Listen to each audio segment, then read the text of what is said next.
La guerre en Syrie version russe, ultra spectaculaire pour impressionner au maximum.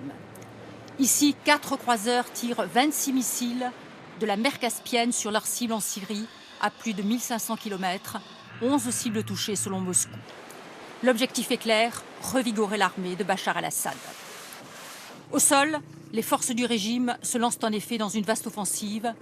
Ces images, rares, datent de cet après-midi. Équipés de matériel russe, ces soldats syriens tentent de reprendre du terrain aux rebelles dans le centre du pays. C'est la première intervention coordonnée entre les forces pro-Assad et l'armée russe. Elles bombardent le long de l'autoroute stratégique Damas-Alep et dans le nord-ouest du pays, une zone où le groupe État islamique n'est pas implanté. Le but, sécuriser au maximum la partie de la Syrie contrôlée par le régime, où se trouve la base aérienne des Russes. À Moscou, conseil de guerre pour justifier la puissance de l'opération russe. Si nous parvenons à une destruction effective des organisations terroristes comme le groupe État islamique et Al-Nosra, alors un grand pas aura été fait vers une solution politique en Syrie. Côté rébellion, les bombardements sont incessants.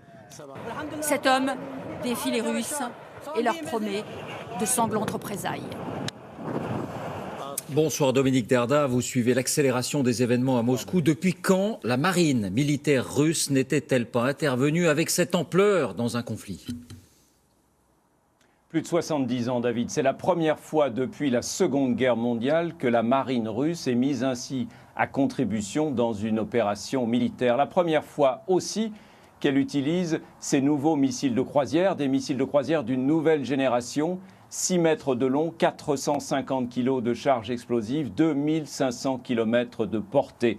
C'est donc un message très fort qu'a voulu faire passer aujourd'hui Vladimir Poutine.